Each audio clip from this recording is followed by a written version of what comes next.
Roblox के homeless cats add service के workers हर रोज की तरह आज भी अपने काम में लगे थे, सड़क के आवारा जानवरों को पकड़कर इकट्ठा करने में। उनकी शिफ्ट खत्म होने वाली थी और चीजों को समेटने का वक्त आ गया था। जैसे ही ड्राइवर ने इंजन को ऑन किया, गाड़ी अचानक से झटका देने लगी और एक तेज क्रैश हुआ। इस अचानक से हंगामे से चौंक कर वो वर्कर्स कार से बाहर आ गए ताकि बाहर से इस चीज की जांच कर सकें। ये तो साफ था कि कुछ न कुछ तो जरूर गिरा है ऊपर छत पर। वर्कर्स में से एक जांच करने के लिए ऊपर चढ़ गया। माइक, क्या है वो? वहां एक अनजाना जानवर उस टूटी हुई छत पर पड़ा हुआ था। फिर माइक ने उसे उठाया और उसके चारों ओर हैरानी से देखने लगा। मैं इसे कहूंगा एक बनाना कैट। ड्राइवर बिल ने ऐसी असाधारण छोटी बिल्ली पहले कभी भी नहीं देखी थी। चूंकि यह एक बिल्ली है तो हमें इसे ले जाना होगा। माइक सहमत हो गया, छत से उतर गया और बनाना कैट को गाड़ी में रख दिया। तो उस दिन के लिए उनकी कैट कैचिंग पूरी हो गई थी।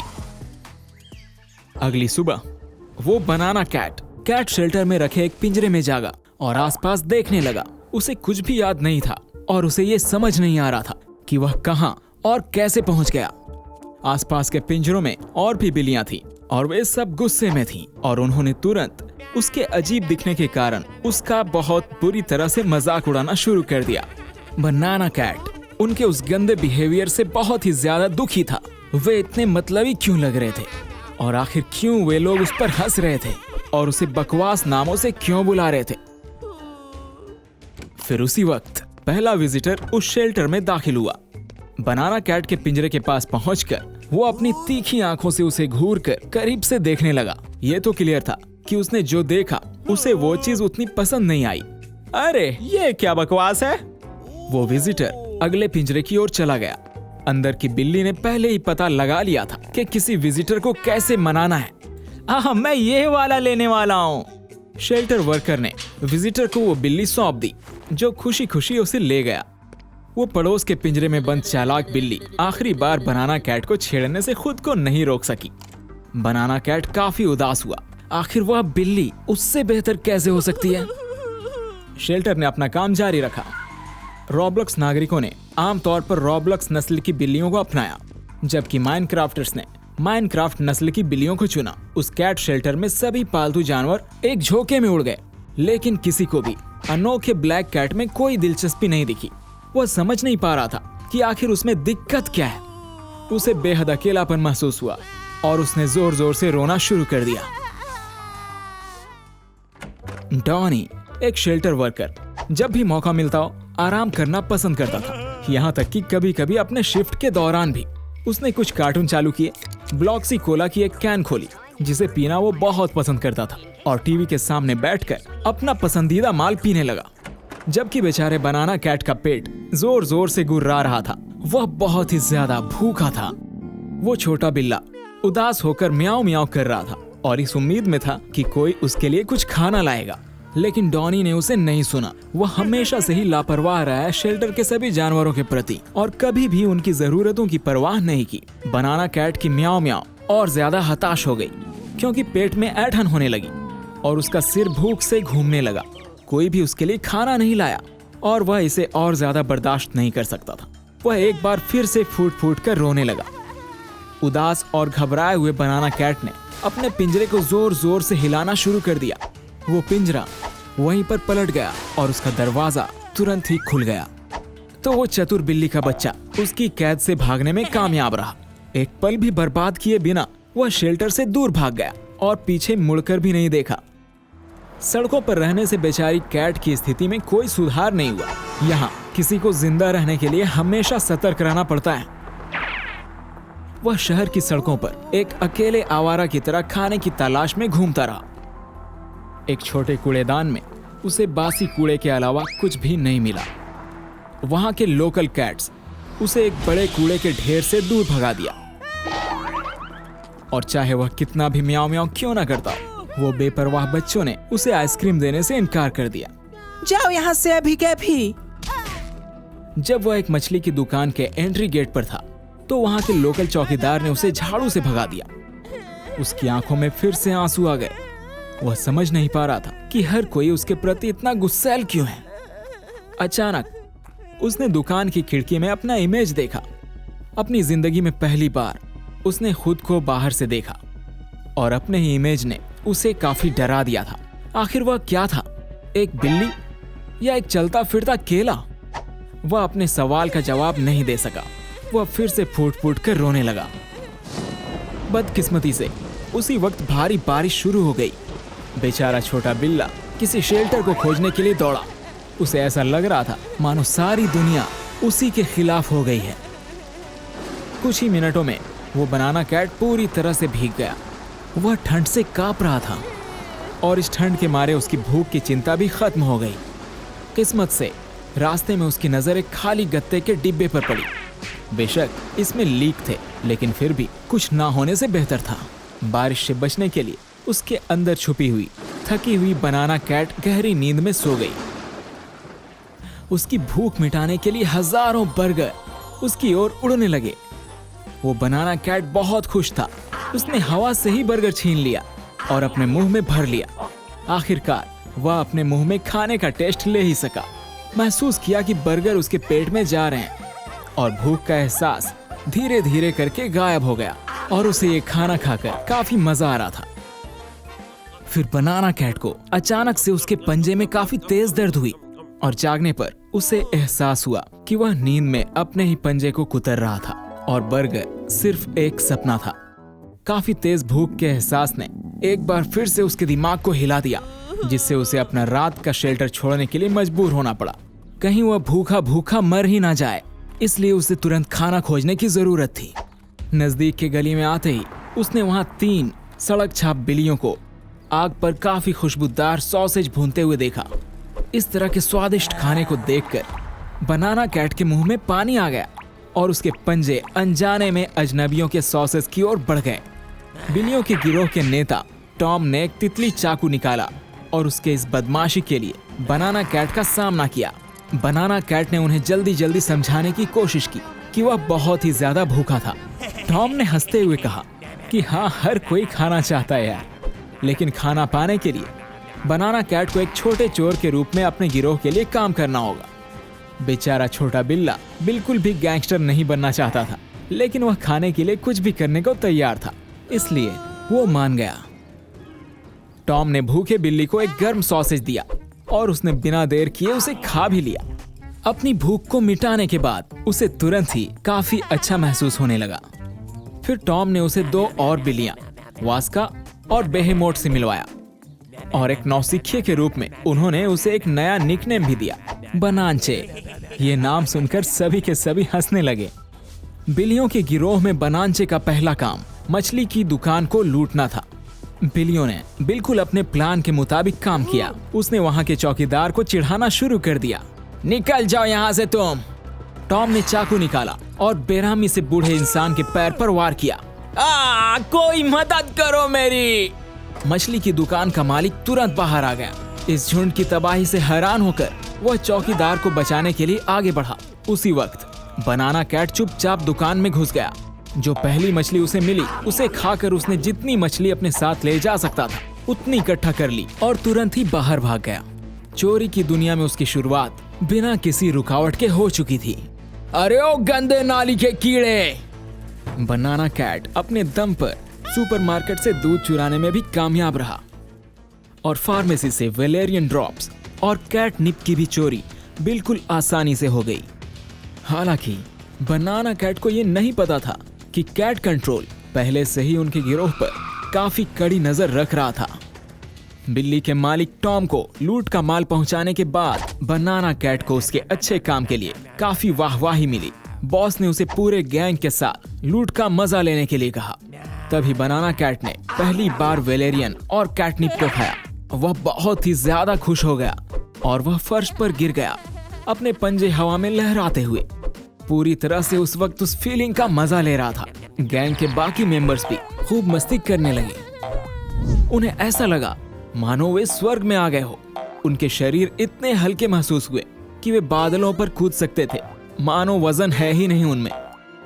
और उस वक्त उन आवारा बिल्ली चोरों का गिरोह अपने मुश्किल जिंदगी के बारे में पूरी तरह से भूल गया और काफी सुकून वाले मजे में डूब गया। फिर अगले दिन एक गैंग मीटिंग हुई और बात की गई कि छोटी मोटी चोरी को अब छोड़ दें और अब बड़ा हाथ मारने की बारी है। तो हमें इसी हिसाब से अब काम करना पड़ेगा जिससे हमें लंबे वक्त तक खाना मिल सके।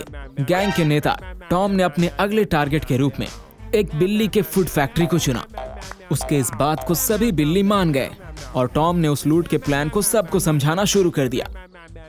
उन्हें इस बात का अंदाजा नहीं था कि उसी वक्त कैट कंट्रोल एजेंसी का एक संचालक उनकी हर हरकत पर नजर रख रहा था। सभी यूनिट तैयार हो जाएं, हम उन्हें रंगे हाथों पकड़ने वाले हैं। और उसी रात बिल्लियां रॉबक्स में बिल्ली के फूड फैक्ट्री के कारखाने में पहुंच गई। मेटल काटने वाली कैंची की मदद से बेहेमोथ ने बाड़ में एक छेद बनाया जिसके जरिए गैंग अंदर तक पहुंच सके। फैक्ट्री के सर्विस दरवाजे पर चुपचाप घुसते हुए वास्का ने काफी समझदारी से अपने रिंच का इस्तेमाल करते हुए ताला तोड़ दिया और वो चोर दुकान में घुस गए। जब उन्होंने खुद को फैक्ट्री की मेन वर्कशॉप में पाया तो बिल्लियों को अपनी आंखों पर यकीन नहीं हुआ। वहां उनके पूरे 9 जिंदगी बिताने के लिए एकदम परफेक्ट बिल्ली का खाना था और अब वे दुनिया की परवाह किए बिना रह सकते थे। इसी बीच बिल्लियों को रंगे हाथों पकड़ने के लिए कैट कंट्रोल के कर्मचारी पहले से ही फैक्ट्री के वर्कशॉप में घुसकर बैठ चुके थे, जबकि टॉम एक्साइटमेंट में मजे ले रहा था। बेहेमोथ ने खाने का नमूना लेने का फैसला किया लेकिन उसे मौका नहीं मिला। हिलना मत कैट कंट्रोल। उनसे लड़ना बेकार था। बिल्लियों ने सरेंडर करने के लिए अपना पंजा उठाया लेकिन टॉम को बहुत गुस्सा आया कि उसकी जिंदगी का सबसे अच्छा दिन इतनी असफलता में बदल गया। उसने कैट कंट्रोल को यह दिखाने के इरादे से अपना तितली चाकू लहराया कि वह किसी से कम नहीं है, लेकिन यह जल्द ही सामने आ गया कि वह उनके सामने कुछ भी नहीं था। खुद को रोक पाने में बिल्कुल असमर्थ बनांचे जोर जोर से सिसकने लगा। कैट कंट्रोल ऑपरेशन कामयाब रहा। उन्होंने बिल्ली चोरों के गैंग को हथकड़ी लगा दी। अब उन्हें सुधार घर में लंबे समय तक सलाखों के पीछे रहना पड़ेगा। रॉबलॉक्स के सभी अपराधी बिल्लियों को एक खास बिल्ली के जेल में सलाखों के पीछे रखा गया था और ये जेल उन सभी जरूरी चीजों से लैस पूरी तरह से सुरक्षित था।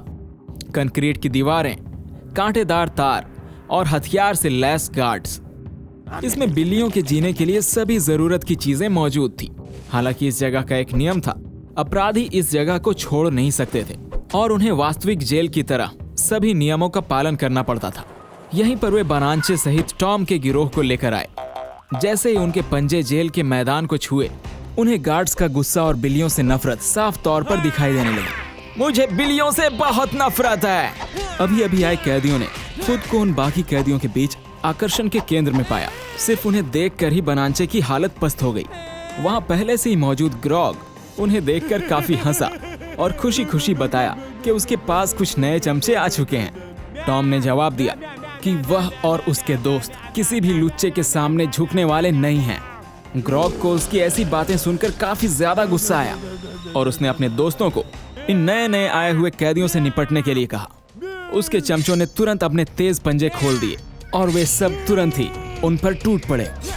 वहां पर झगड़ा छिड़ गया और उन नए कैदियों ने अपना बचाव करने की पूरी कोशिश की, लेकिन वो अपराधी कहीं ज्यादा एक्सपीरियंस्ड लड़ाके थे। बेचारे बनांचे की किस्मत सबसे खराब थी। उन्होंने उसे स्क्रैचिंग पोस्ट पर लगभग टुकड़े टुकड़े कर दिया। इस झगड़े को जेल के एक गार्ड ने देख लिया। अब ये भी लो नालायक बिल्लियों। जेल के गार्ड ने पानी के एक तेज झोंके से कैदियों का गुस्सा ठंडा कर दिया। वे भीगी बिल्लियां सभी दिशाओं में बिखर गए। लड़ाई में भाग लेने वाले सभी प्रतिभागियों को उनकी कोठरियों में तितर बितर कर दिया गया। गुस्साए ग्रॉग ने उन नए नवेले कैदियों को धमकी दी कि जैसे ही उन्हें रात के खाने के लिए बाहर जाने दिया जाएगा, वह उन्हें चकनाचूर कर देगा। वे लोग सचमुच काफी डरे हुए थे। वास्का ने इस जगह से भागने का सुझाव दिया और हर कोई उसके विचार से सहमत था, लेकिन उनमें से कोई भी नहीं जानता था कि यह कैसे करना है। बनांचे ने जेल की सावधानी पूर्वक जांच की और एक जबरदस्त प्लान बनाया, जिसे उसने तुरंत ही अपने बाकी साथियों को भी बताया और उन्हें समझाने लगा। बनांचे ने सबसे पहले कोठरी से बाहर निकलने का प्लान बताया। इसके लिए उसने मैग्नेटिक लॉक को काटने को कहा।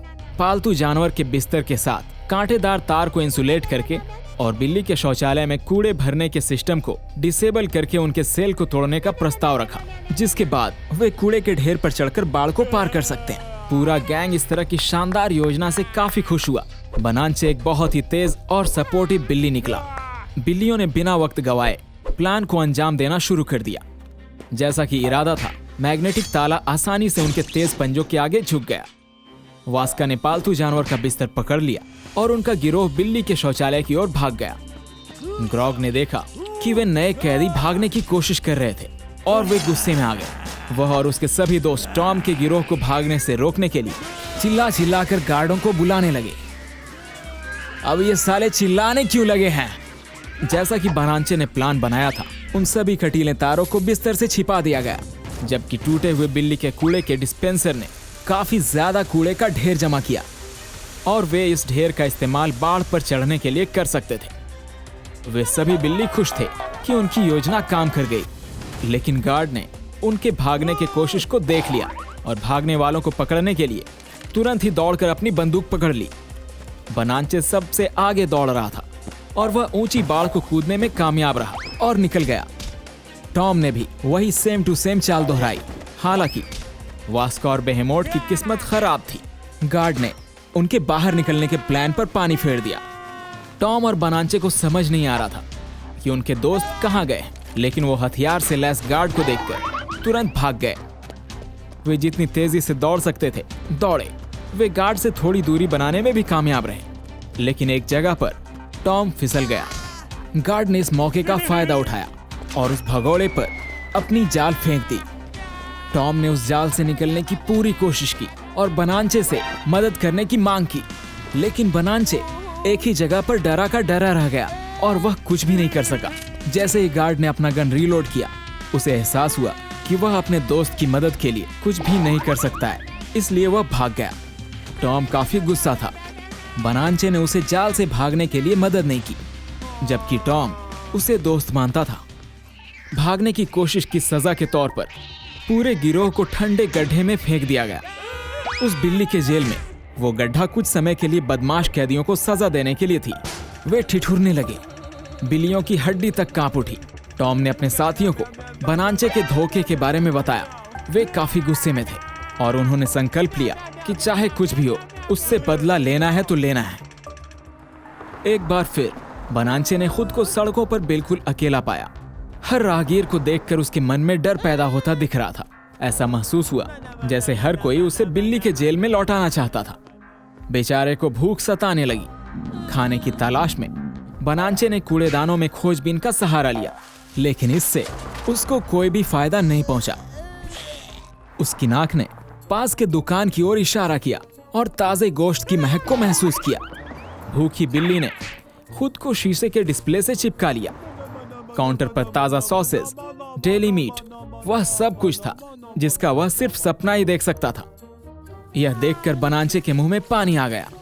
अपनी भूख से परेशान होकर उसने फिर से चोरी करने का फैसला किया। जब कसाई का ध्यान ग्राहकों की तरफ था, तब बनांचे ने कटिंग बोर्ड से मांस का एक टुकड़ा चुराने की कोशिश की, लेकिन बदकिस्मती से वहां पर रखी चाकू नीचे गिर गई, जिसने कसाई का ध्यान अपनी ओर खींच लिया। इसके बाद वो कसाई काफी ज्यादा गुस्से में आ गया और वो उस छोटे चोर की तरफ झपटा। डरा हुआ बेचारा बनांचे एक कोने में दुबक गया। वो डरावना दिखने वाला आदमी एकदम से दयालु दिल वाला निकला। बनांचे पूरी तरह से चौंक गया। पहली बार किसी ने उसके साथ अच्छा व्यवहार किया था। ओह, कितना अच्छा बच्चा है। कसाई ने, जिसका नाम बाचा था, बनांचे को अपने पास रहने दिया। उसने अपनी दुकान के पीछे बिल्ली के लिए एक छोटा सा बिस्तर लगा दिया। पहली बार खुद को घर मिलता हुआ देख बिल्ली बहुत खुश था। दिन बीतते गए।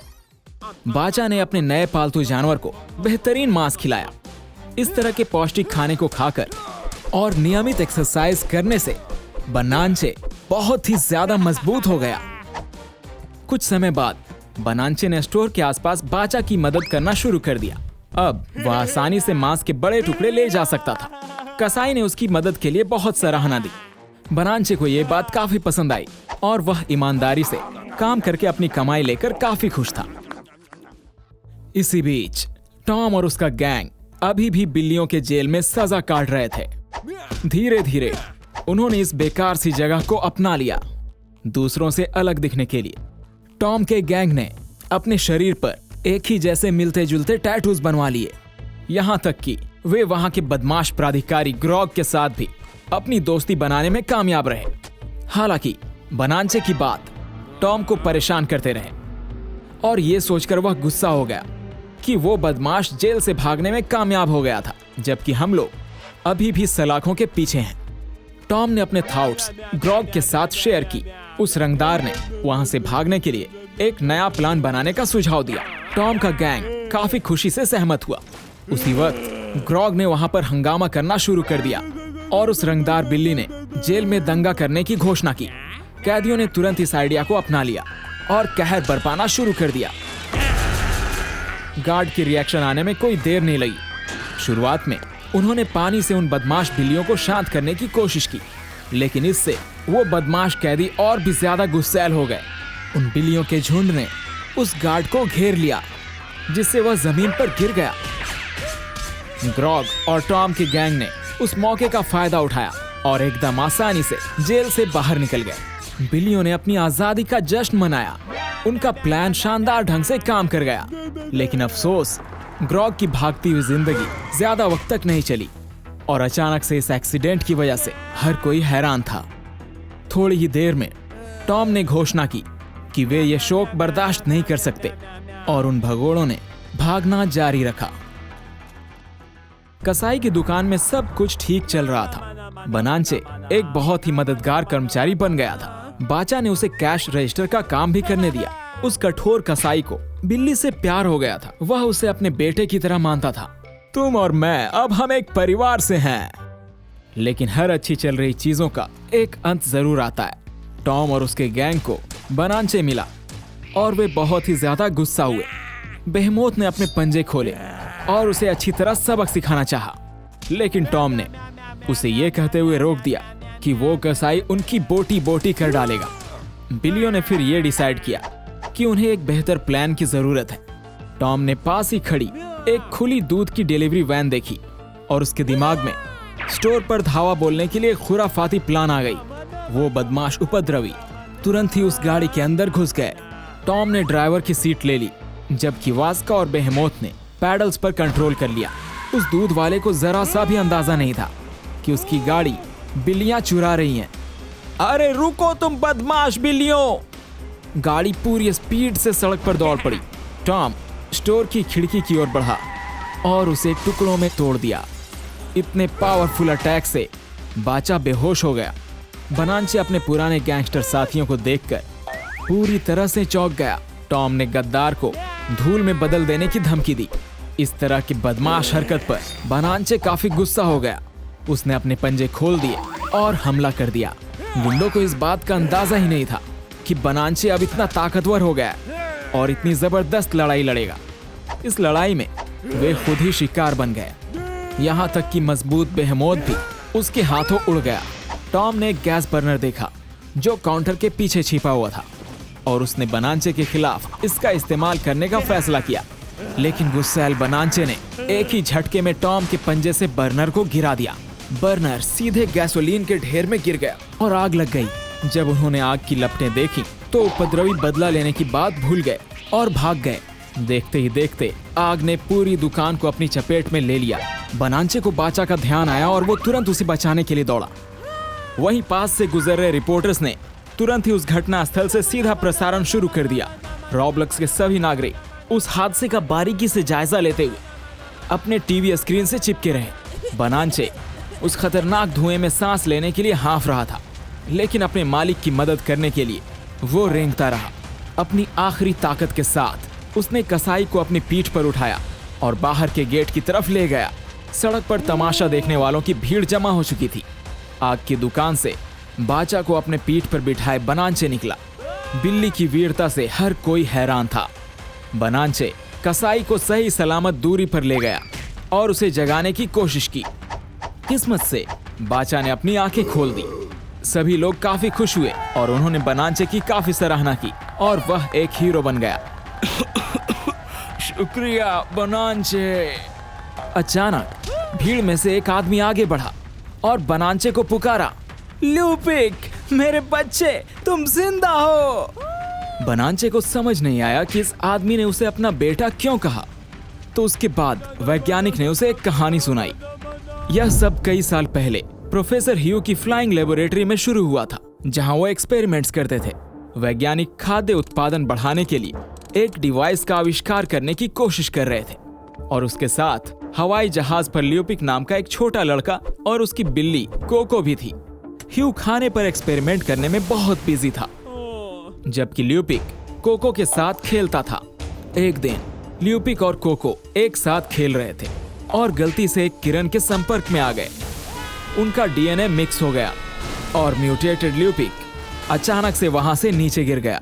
प्रोफेसर काफी निराशा में पड़ गए और उन्हें यकीन हो गया कि ल्यूपिक मर गया है। लेकिन जब उन्होंने आग लगने के दौरान टेलीविजन पर बानांचे को देखा तो उन्होंने अपने लापता बेटे को पहचान लिया। प्रोफेसर की कहानी से बानांचे हैरान रह गया। उसके दिमाग में पहेली के टुकड़े एक साथ फिट होने लगे और आखिरकार उसे समझ में आया कि वह क्यों कुछ हद तक बिल्ली और कुछ हद तक केला था। प्रोफेसर ने सब कुछ ठीक करने का वादा करते हुए अपने म्यूटेटेड बेटे को गले लगाने के लिए दौड़ पड़े। वैज्ञानिक ने अपनी लेबोरेटरी में अपने डिवाइस को फिर से कॉन्फ़िगर किया और फिर दूसरे एक्सपोजर के माध्यम से ल्यूपिक को उसकी नॉर्मल स्थिति में लौटा दिया। वो बच्चा अपने इंसानी रूप को दोबारा हासिल कर काफी ज्यादा खुश था। उस दिन से बाप और बेटे ने प्रोफेसर के आविष्कार को पूरा करते हुए विज्ञान के फील्ड में एक साथ काम किया। अब खाना बड़ा करने वाली मशीन बिल्कुल ठीक काम करने लगी। अपनी वैज्ञानिक उपलब्धियों के लिए ह्यू को रॉबलॉक्स नोबेल पुरस्कार और 10 लाख रॉबक्स का बहुत बड़ा इनाम मिला, जिसे पाकर वो बहुत खुश थे। ल्यूपिक को अपने पिता पर बहुत गर्व था। इस पैसे से उन्होंने मीट की दुकान को दोबारा खड़ा किया। ल्यूपिक और बाचा अच्छे दोस्त बने रहे और अक्सर एक दूसरे से मिलने आते थे। उस बड़ा करने वाले रे का इस्तेमाल करके ल्यूपिक भूखी बिल्लियों की समस्या को हमेशा के लिए खत्म करने में कामयाब था। अब वहां के लोकल आवारा जानवरों को हमेशा अच्छा खाना मिलता था। लेकिन सच कहूं तो सभी बिल्लियां खुश नहीं थी। टॉम और उसके गैंग के पास अभी भी ल्यूपिक के लिए गहरी नफरत थी। हमें इस बदमाश को सजा देनी होगी, तब तो हमें एक स्नाइपर राइफल की जरूरत होगी। दोस्तों, हमारे इन 4 पैर वाले दोस्तों का ख्याल रखना मत भूलना। और अगर आप मेरी कहानियों में बिल्लियों को ज्यादा बार देखना चाहते हैं तो नीचे कमेंट करें और लाइक बटन जरूर दबाएं।